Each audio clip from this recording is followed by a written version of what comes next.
My name is Dr. Ilo, and welcome to Caring for Your Health. And I have a guest today. Her name is Ifeoma Anekwe. She's one of the students that shadowed with me while she was trying to get into her new program. She's a very smart student, and she has some questions for me today. And today we're going to talk about dieting and different kinds of diet, the best diet to take and use. We've talked a lot about exercise and dieting, but today we're focusing on the best diet. And today she is going to ask me a lot of questions, and I hope I'm able to answer all her questions today. So, Ifeoma, what questions do you have for me today? So my first question for you, Dr. Ilo, is can you explain the vegan diet to us? Now, vegan diet is basically a diet that is totally plant-based. When you have vegan diet, you try to eliminate animal food from your diet. Usually it consists of vegetables, fruits, nuts, seeds, and legumes. And basically it's animal-free diet. And so now can you explain to us the pesco-vegetarian diet? Pesco-vegetarian diet is basically a diet that also includes fish products. Usually when people are on different kind of diets, they choose to add either meat or fish to it. But fish is known to have omega-3, and it also has a lot of protein and vitamin B12, which you don't see very well with vegan diet. So adding fish to your diet will actually add additional nutrients to the vegan diet. And fish is very nutritious, and you also know that protein is a very good source of albumin and other protein that you need in your body to grow and to regenerate the cells. Perfect. Thank you. Thank you. So then now can you explain to us what the semi-vegetarian diet is? Now, semi-vegetarian diets basically means diets that is mostly plant-based with animal products. So you're trying to mix the two, and you determine a percentage. Like I do 20% animal food and 80% vegetarian food. I basically try to eat fruits, whether it's banana, whether it is grapes, orange. I try to eat nuts, whether it is peanuts, which is actually a legume. Legumes include beans. I also try to eat almonds, which is mostly a seed, but we all grew them into nuts. I also take cashew nuts. And I also eat vegetables, whether it is spinach, lettuce. So we add all that together and give us a percentage of what you want to have between vegetable food and animal products. You create a percentage for yourself. And I think semi-vegetarian diet is the best, but we're going to talk about it later. All right, thank you, Dr. Ilo. And this next one is one that many of us may not have heard of before, but can you explain the lacto-ovo diet to us? Now, lacto-ovo diet is just a diet where the vegetarian decide to add dairy to the diet. Dairy include egg and milk. Milk is a very good source of vitamin D and calcium, which you don't see very well with plant-based diets. And that's how it came about. All right. Much more straightforward than the name would have made it out to be. So thank you, Dr. Ilo, for explaining that to us. So now that we have a better understanding of these different diets, let's get into the pros and cons and letting people learn more so that they can choose which one is best for them. So my first question for you is, what is the benefit of a vegan diet? Vegan diets, a lot of research has been done on vegetarian diet. Like the vegetarian diet study that was done with the National Health and Examination Survey shows that vegetarians have a very lower risk of having cardiovascular diseases, whether it is coronary artery disease, congestive heart failure, and also low risk of hypertension and diabetes. And there's also a very strong research that shows that it helps in preventing some cancers.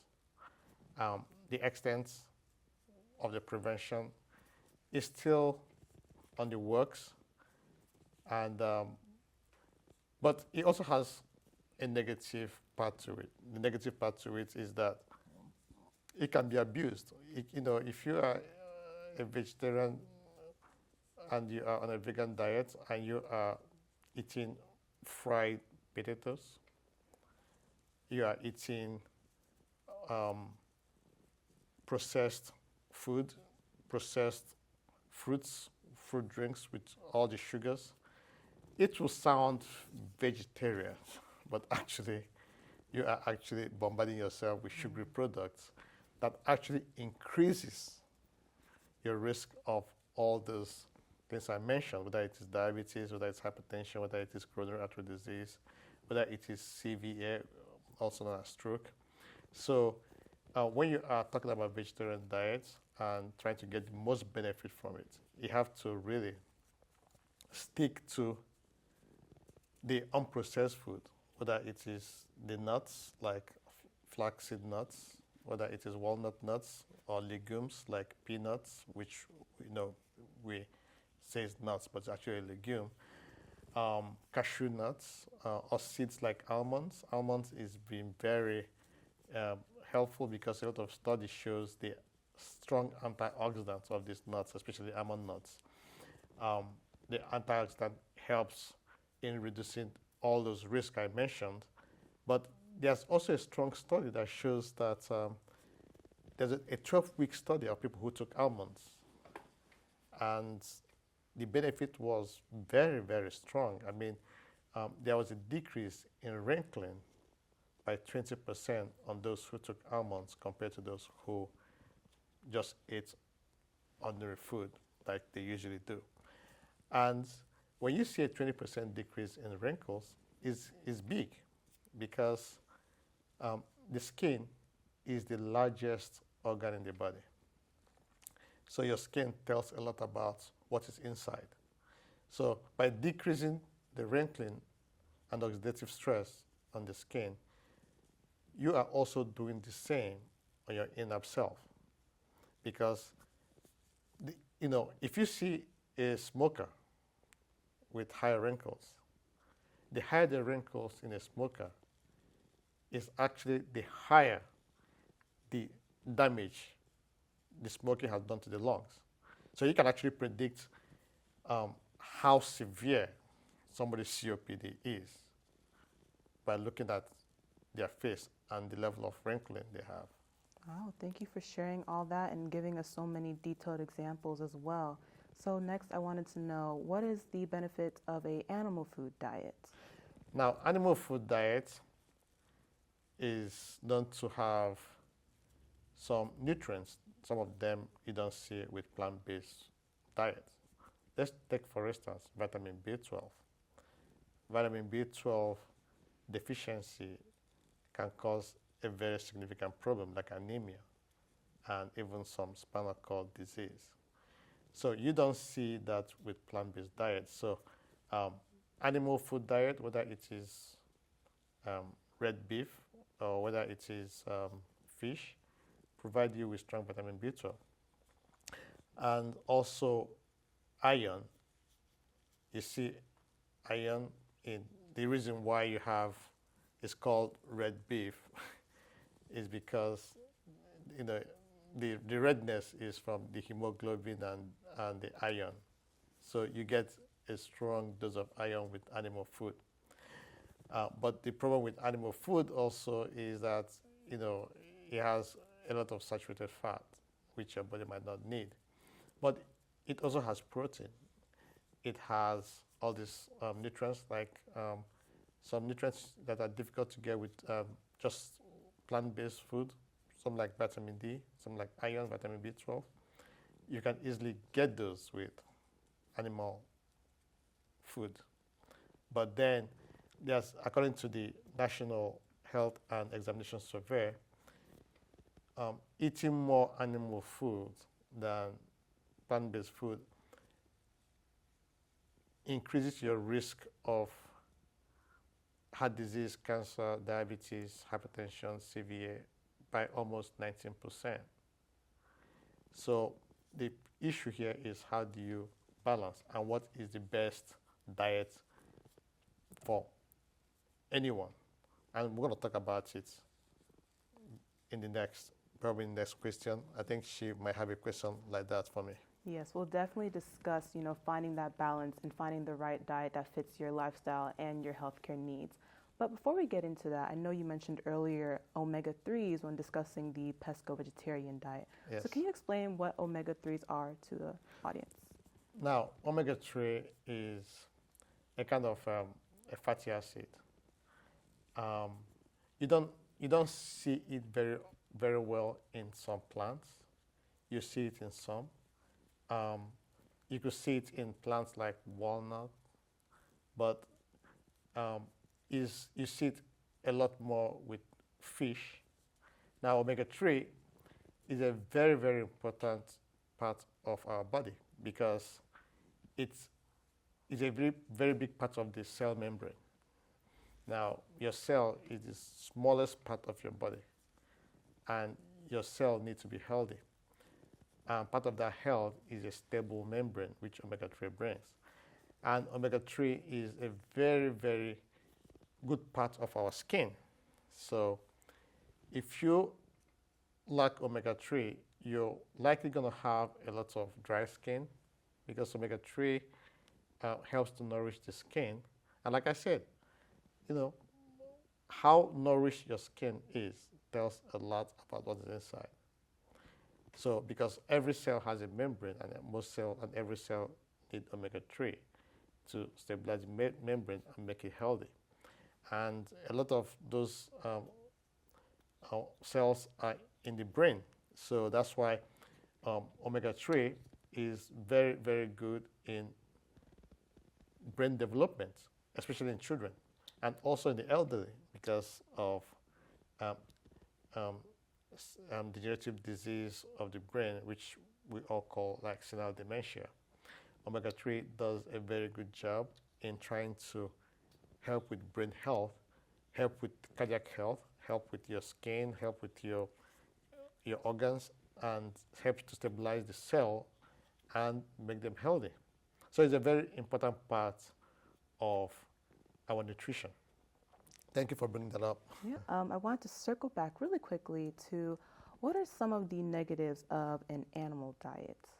Like we said before, animal diet has a lot of saturated fat, and because of that, if you eat a lot of animal diet, when compared to plant diet, you are more likely to have higher risk of coronary artery disease, high risk of heart disease in general, whether it is congenital heart failure, whether it is atrial fibrillation, whether it is diseases that damage your heart, like mitral valve disease, aortic valve disease, and things like that. So you have a higher risk of that when you eat, when your main source of food is animal food diet. So basically, according to the research, you have about 19% lower chance of having a better health when you eat animal food diet compared to one of the best diets that I think includes more of plant-based diet than animal food diet. But can you also share with us some of the potential setbacks or cons of the vegetarian or vegan diets? The negative part of vegetarian diet is those nutrition we talked about, like it doesn't have vitamin B12, which will lead to anemia, and not enough iron, not enough of omega-3 like we talked about, and not a lot of vitamin D3, which you can get through a supplement. And the pros are what we talked about, help you with improve your vascular disease, improve your risk of lower your risk of cancer and lower your risk of diabetes and things like that. But then what we're going to talk about, I know our next, we're going to talk about what is the best diet. Right, Yeah. definitely. So we're going to close this section by saying what I think is the best diet. Now, a lot of study has been done, which include, like I talked about, the National Health and Examination Survey, showed that sometimes it's best to mix it up. Now, percentage-wise, what is the best percentage? Now, I think the best percentage is plant-based 80% and 20% animal diet. Now, I also think when you talk about plant-based, you should not be talking about processed food, whether it is the juice you find in the store. Those juice are full of sugar. They're not good for you. They're very processed. So we talk about the food, the fruits that you buy in the market. You bring the fruit, you bring the grapes, and you eat the grapes. You talk about the nuts. You talk about the seeds like almond seed, or talk about legumes like the grains. The grains, whether it is rice or white potato or things like that. Things that do not have a lot of sugar in them, and they are not processed. So those things are what we call plant-based diet. And it's good to eat the ones that have a mixture of protein, carbohydrates, fats, because in the end of the day, if you eat a lot of vegetable, it doesn't have a lot of calories. It has a lot of water in it. If you eat a lot of legumes, and seeds, they have high protein. They have fats. They have good fats, not just fat, what they call unsaturated fat, like omega-3, like omega-6, and things like that, which help in cell development and make you healthier, and also reduce what they call reduce your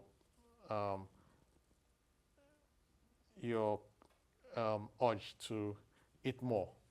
They reduce your craving for food, and you eat less, and that's how you're healthier. You don't have a lot of weight and things that will, at the end of the day, cause heart disease. And the research was very clear. The research showed that people who eat those like semi-vegetarian diets with some animal products, the outcome is actually the same with the outcome of people who eat totally plant-based, which is totally vegetarian food. But the good thing is that you don't need to take as much supplement as somebody who eats just plant-based food, because plant-based food, you need to take supplements. You need to take multivitamins because you need to replace your vitamin B12, vitamin D, calcium, and stuff like that. With animal diets, with some small of animal diet, which I think the best animal diet is white meat, fish, shrimp, what I call animals from the water, like fish products. And if you wanna eat red beef, just eat a very little part of it. And but most of your meat's gonna be white meat and fish and a little bit of red meat. You put them together, but it shouldn't be more than 20%, or even still, if you can decrease it to 15%, that's even better. And in that way, you are actually getting a very balanced diet. And research shows that, you don't have any better benefit from total plant-based diets compared to that. And those food can be very nice. So you're not depriving yourself of what you grew up with, your comfort food, but at the same time, you're also getting the best benefits without losing those emotional parts, that you're attached to growing up with all this, eating good meats, eating turkey during the November Yeah, Thanksgiving, things like that. So you still get all those things, but make sure that most of the food is basically plant-based. And with that, we're gonna close the session. And thank you, Ifeoma, for coming. Thank you for having me. And then the producer, thank you so much for making up time for us. And then I would say, see you next time.